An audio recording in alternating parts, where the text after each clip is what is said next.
नमस्कार दोस्तों, एक बार फिर से स्वागत है आप सभी का आपके अपने YouTube channel UP board class में। दोस्तों, आज की इस वीडियो में हम समझेंगे ब्रीथ क्या होता है, ब्रीथ कैसे बनता है। देखिए दोस्तों, अगर बात करते हैं ब्रीथ के बारे में, तो ब्रीथ में एक सर्कल इस टाइप का खींचा गया होता है।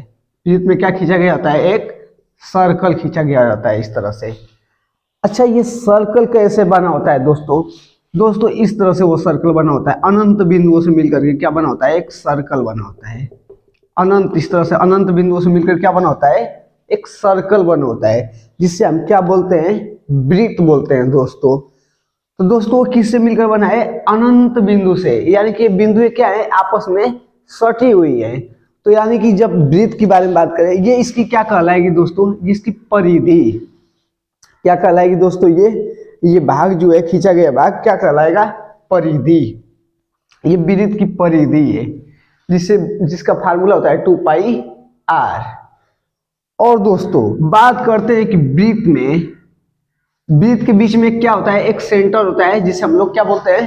केंद्र बोलते हैं दोस्तों।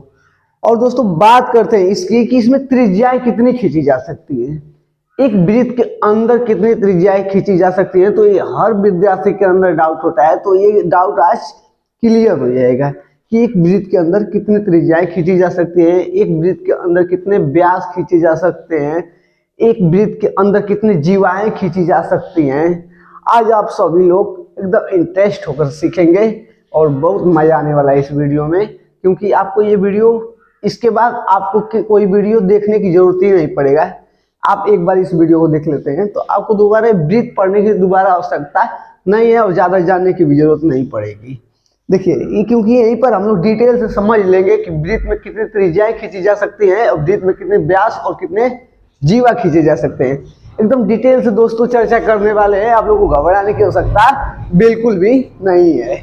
देखिए, अब चूंकि हम बात किए कि एक वृत्त में जो वृत्त बना होता है अनंत त्रिज्याओं से मिलकर के जो वृत्त बना होता है अनंत बिंदुओं से मिलकर के बना होता है।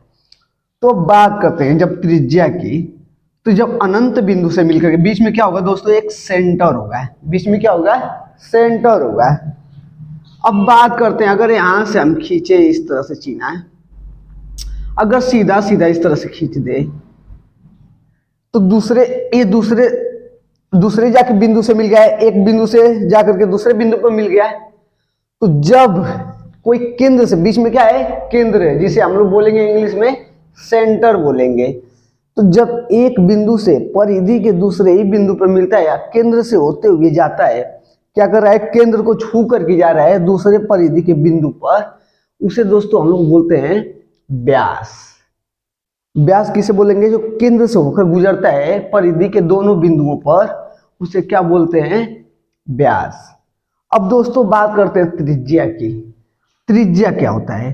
त्रिज्या दोस्तों, व्यास का आधे भाग को क्या बोलेंगे दोस्तों? त्रिज्या बोलेंगे। व्यास के आधे भाग को क्या बोलेंगे? त्रिज्या। यानी कि जब केंद्र से ये पूरा दूरी को इस तरह से मिला देंगे तो ये होगा व्यास। केंद्र से इस तरह से पूरी दूरी को हम लोग मिला देंगे तो क्या कहलाएगा? व्यास कहलाएगा दोस्तों। जब केंद्र की आधे दूरी को हम लोग लेंगे तो इसे हम लोग दोस्तों त्रिज्या बोलेंगे। तो दोस्तों, चूंकि हम लोग बात करते हैं कि एक वृत्त में कितनी त्रिज्याएं खींची जा सकती हैं, नॉर्मल सी बात है। एक वृत्त में कितने बिंदु हैं? अनंत बिंदु हैं। एक वृत्त में कितने बिंदु हैं? अनंत। अनंत किसे बोलते हैं दोस्तों? जिसमें अनेकों बिंदु दिए हुए, जिसे हम लोग अनगिनत, जिसे क्या बोल सकते हैं? अनगिनत, यानी कि जिसे हम गिन नहीं सकते हैं, उसे बोलते हैं अनंत। तो दोस्तों, इसमें दिया है अनंत, अनेक बिंदु। तो अनेक बिंदु से एक लाइन ड्रॉ हो सकता है, यानी खींची जा सकती है अनेक बिंदु से। तो यानी कि अगर बात करते हैं त्रिज्या की, तो एक वृत्त में अनंत त्रिज्या खींची जा सकती है, क्योंकि इसमें बिंदु कितनी है? अनंत है। तो कितनी त्रिज्या खींची जा सकती है एक वृत्त में? अनंत त्रिज्या खींची जा सकती है दोस्तों। इस तरह से अनंत त्रिज्याएं खींची जा सकती हैं। अगर बात करते हैं इसकी व्यास की, क्योंकि दोस्तों आपका जो वृत्त बना होता है वो बना होता है अनंत बिंदु से मिलकर के। तो जब अनंत बिंदु से मिलकर के बना होता है तो उसमें हम लोग अनंत त्रिज्याएं खींचे जा सकते हैं। ये बोर्ड परीक्षा में पूछता है, हाई स्कूल में बहुविकल्पी में दे सकता है, आप लोग इसे याद कर सकते हैं।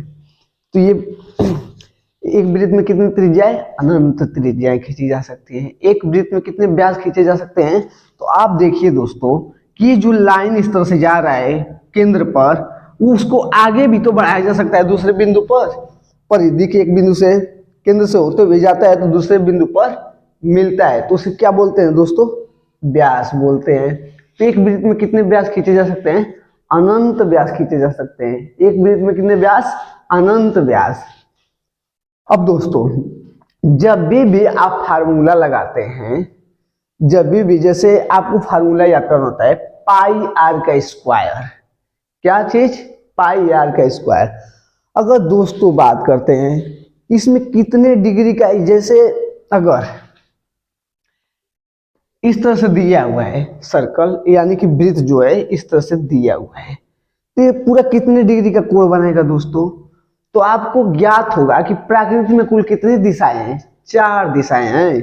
तो 4 दिशाएं में 360 डिग्री का ही कोण बनता है। कितने डिग्री का कोण बनता है, 360 डिग्री का ही कोण बनता है। अगर बात करते हैं दोस्तों इसकी क्षेत्रफल की, इसकी क्षेत्रफल की बात करते हैं, इसका क्षेत्रफल होता है दोस्तों पाई आर का स्क्वायर। वृत्त का क्षेत्रफल क्या होता है, पाई आर का स्क्वायर। क्या होता है दोस्तों, पाई आर का स्क्वायर। चूंकि यही इसकी अर्धवृत्त के बारे में बात करते हैं, किसके बारे में, अर्धवृत्त किसे कहते हैं दोस्तों, अर्धवृत्त का मतलब होता है किसी वृत्त का आधा भाग, उसे क्या बोलेंगे, अर्धवृत्त। तो आप लोगों को समझ में आ गया होगा कि एक वृत्त में अनंत त्रिज्या खींची जा सकती है, एक वृत्त में अनंत व्यास खींचे जा सकते हैं, क्योंकि वृत्त जो बना होता है अनेक बिंदुओं से मिलकर के बना होता है। तो अब मिलते हैं इसी तरह से नेक्स्ट वीडियो में, तब तक के लिए जय हिंद।